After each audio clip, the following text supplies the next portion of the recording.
I feel like I'm gonna be sick. I just looked through my Walmart history and I found this Walmart order from 2 years ago for the whole month worth of groceries. 45 items cost $126. A whole month of groceries just for me, basically. But I did notice this reorder all button and I wanted to see how much it would cost now. Now, this order of 45 items for 1 month would have cost $414. That is 4 times more. How the fuck? How? Like, what? What's up, Rad Family? Welcome back to the channel. And today, as promised last week, we're going to talk about inflation.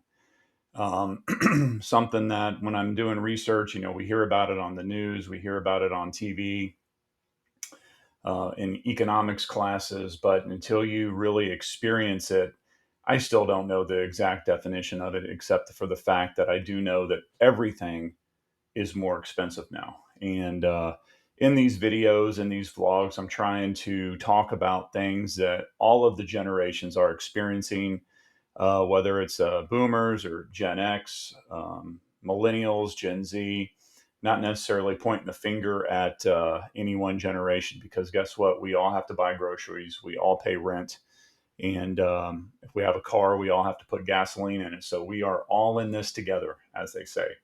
So like that video said, isn't that nuts? I don't know if the inflation for me. I mean, I don't know it. Well, the inflation rate's the same, right? But I don't know if my groceries are costing me 4 times the amount. I don't shop online when it comes to groceries. I get in the car, drive to the store, buy what I need, and however, I do know I can use this one example, and I mentioned it in a previous video that when I was talking about cars, which is going to be another video, I had a wonderful Ford F-150 FX4 four-door truck. It's basically a big four-door truck. It's a four-wheel drive.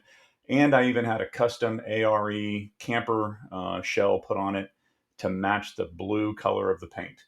And I was paying, even then at 0% interest, I was paying $850 a month on that. And after 2020, when the new president took office, my gas went from about $45 a tank to $70 a tank. So um, I got a call from the dealership, about a year after COVID, and they were like, "Hey, we want to buy back your truck." And that's when car prices were really high, and I was just like, you know what? I would like to save $850. Absolutely. Took it in, got a great deal on it. Then took some money and went and bought my mother in law's uh, 2006 Scion that was sitting in her driveway. A little beat up from bad paint, rock chips and stuff, but overall it was a great car. Paid $2,500 for it, put about another $1,000 into it. Scion's a Toyota, so they last. And so I was like, okay, told the wife, I said, yeah, that's $850. We can just keep stacking into the bank account. So fast forward about 6 months later, I wasn't really seeing the savings, right? I mean, no more car payment. The gas price went down extreme, and I saved about $70 a month on insurance. And I still keep full coverage just in case, I've been hit before by a driver with no insurance. And so I like to maximize that. But even then, for 4 vehicles that we have full coverage on 3 of them. I'm only paying $152 a month. I know some people, they pay a lot more than that. So my point is fast forward 2.5, 3 years later, although we save money every month, I was telling my wife the other day, we don't, there's that 850 is gone. That 850, I'm not socking away 850 additional dollars as I thought I was going to do with that. So that's inflation. The groceries that we're buying cost more money. The gas, even though I'm spending less on gas because it's a 4 cylinder, we're paying more for gas, electricity, the whole 9 yards. The only thing that stayed constant for me is my house payment. So it's just insane when you think about how it affects the pocketbook of everybody. So we're all going through this. So um, we've had some comments on previous videos talking about. Well, let me show you here. I forgot here. This gentleman or lady, I'm not too sure, says, I've got no problem to work for less if stuff would cost less. Sorry, once again, my eyesight. So he has no problem working for less money per hour if stuff would cost less. So it got me thinking, and then I found this video here, which kind of explains the percentages um, of what our housing was back in the 30s during the Great Depression. And the percentages are off. As I said before, $10.87 is roughly $30 an hour today. And there's just no way that you can afford the types of things that my mom did in the 80s, that I did in the 90s and the early 2000s with $10 an hour. State of Texas, I think, is 7.25 or 7.55 an hour. It's under $8 minimum wage, and there is just no way in hell anybody can live on that. So check this out. We are in a silent depression. When you compare the Great Depression to today, this is going to absolutely blow your mind. In 1930, during the Great Depression, the average home in America was $3,900. The average car was $600, and the average monthly rent was $18 or $216 a year, and the average salary was $1,300 for the year. Fast forward to today, it is $436,000 for the average home, 48 grand for the average car, and the average rent is $2,000 a month or $24,000 a year, and we have a $56,000 income for the average American right now. So if you look back to the Great Depression, the house was only 3 times the average salary. Now it is 8 times the average salary. The car was 46% of the salary. The car today is 85% of the salary. And here's the craziest part. The rent was 16% of the average salary. It is now 42% of the average salary. That is insane. And isn't it funny how you see on there that Instagram did a like a little uh, missing content, like, oh, we can't let people know the truth, right? So we have to put that there's missing context in there. No, there's not. That's exactly what's happening right now. Is that's why I was able to buy a house at the age of 19, making $18,000 a year in 93 or 94. I can't remember when I bought it, but think about that. Um, I was able to buy a house at 18 grand a year. This explains why. For the longest time, I've been trying to find something that would explain inflation to me to where I can understand it. And when he breaks it down to these percentages, is during the Great Depression, a house was only 3 times the amount of the income. The car payment uh, was, or I'm sorry, a car was 46% of your income. Now it's 85%. Rent, 16% of your income. Now it's 42. How you can't live that way. So that is why when I did some analysis and I thought back to when I bought that house, was again 19 years old, newly married because I had my son, and decided to buy a house. And so I thought about, okay, let's work the numbers. You know how I like the inflation calculator. So $18,000 in 1993, I think it was maybe 94, but we'll stick with 93, is worth $39,213. So let's just round it up to $40,000 a year. Still not a whole lot of income, but let's just work the numbers, right? So $75,000 is what I paid for that house. It was a 3 bedroom, 1 bath. It was a 1 car garage that was converted into a room in an not so great side of town, but was in a small town at the time, so it wasn't that bad of a town. That's about $164,000 today. Now in San Antonio, as I mentioned in my housing video, you're not going to find a good house for 165,000. You're just not. You're not even going to find a condo or a townhome for that price that isn't in a shitty neighborhood. So, but let's just say, let's just keep that 164 and work with those numbers, okay?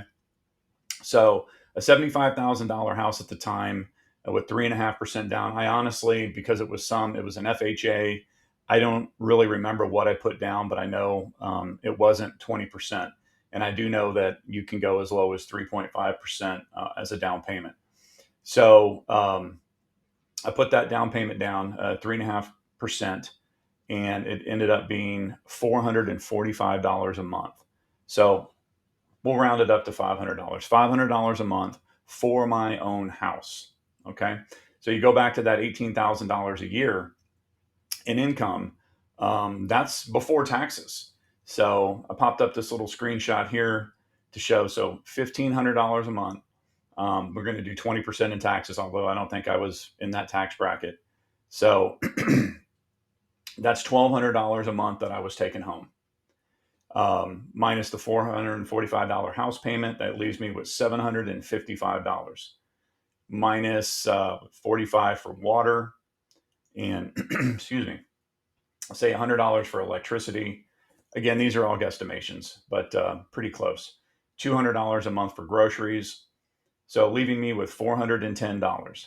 So from that $410, I had car insurance, but my car was paid for. We drove an '80s, a late '80s Chevy Nova. So no, not the '70s Chevy Nova. It was a muscle car. It was a little one. The Chevy decided to turn the Nova into a little compact. So we ended up. My mom gave me that car, so we were blessed to have that.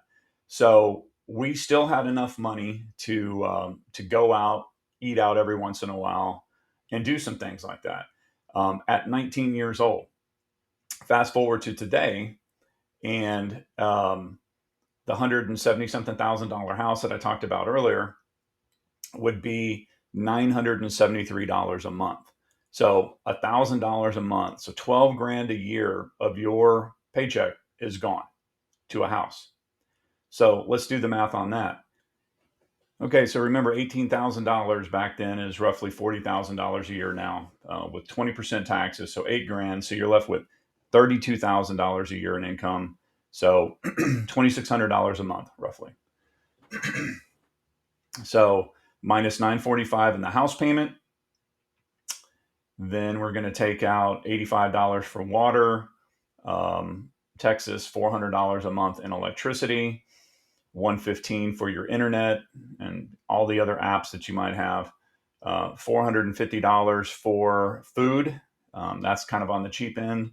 $200 a month for auto insurance if you have a car, leaving you with $471. Now, I'm not including the car payment, right? So most people today have a car payment, and the average, based on Lending Tree, is the average car payment is $734 a month. $734 a month. So with this $400 left, again, that's not including. Remember, you own your own home, so if your air conditioning goes out, if your electricity bill turns out to be a little bit more than what you anticipated, your water bill, there's just so many other factors. Your insurance on the car might be a little higher, but if you had a new car, you're broke. There is not enough month at the end of the money, as they say. So that's what inflation is. So that's why when you see these videos, whether you're a boomer, a Gen X, a Gen Z, millennial, that is why a lot of people are suffering and having a hard time in America. I don't know how it is in the rest of the world, but I can tell you that that it's not easy for most people. Again, I do well, and I don't have any debt. Like I said, I don't have car payments. I have a little bit of credit card debt. Basically, I use it to buy normal stuff, pay it off at the end of the month, so I can get my points for hotel travel or airfare. So I'm going to read another comment here that says, "I don't blame Gen X. As a millennial, I see firsthand how life was back in the 90s. Gen X was lucky enough to get out there before the Great Recession. That was luck, not malice. No, what happened lies squarely on the baby boomers." And I don't know, I'm not saying I necessarily agree with this, I'm just reading the comment. "They were the ones who not only allowed, but invested with the mega investment firms that are causing the housing issues today. Corporate abuse of the housing market needs to end. They cannot be allowed to use the power and wealth to buy up all of the American land. I agree with that. I agree with that 100%. However, I'm pretty sure that most of us, if we're investing, have some of our funds without us knowing, because a lot of them are in mutual funds, which invest in multiple companies at one time. And they're probably invested in BlackRock and Vanguard and all these other companies that are doing that with the real estate. To put it squarely on the baby boomers, I'm not going to do that. However, we complain about the problem, but then if you are investing in those types of companies because you're getting great returns, then it's kind of hypocritical. But again, I don't think most people that are broke are investing anyway, which isn't good. So as I say, I like to end things on kind of a funny note, and put a little smile on your face while you're crying at the same time. So check this out, y'all. Welcome to McDonald's. What can I get started for you today? Yeah, can I just get a cheeseburger? Okay, is that going to be all for today? Yeah, it's going to be all for today. All right, it's going to be $378.19. Well, actually, I don't need the cheese. You can take the cheese off. No cheese? Yeah, let's do no cheese. No cheese. All right, that brings your total down to $312.17. That sounds better. All right, and are you going to be paying in full or will you be financing? Yeah, I'll be financing today. Okay. Let's do the finance. All right, and after interest, your total will be $61 a month for 6 months. All right. First window, please. Thank you. Crazy, right? A lot of people are financing their hamburgers right now as it is. So if you go to the store and you're using a credit card, not your debit card, but a credit card to buy your groceries, and then you're not paying it off at the end of the month, same thing with gas, then you're basically financing your food. So with that said, if you've stuck around this long to the end of the video, if you like the video, please hit that thumbs up, subscribe to the channel for future videos, hit that bell notification so you can be notified of those future videos. And with that said, I thank you. I appreciate you watching, and we will see you on the next video.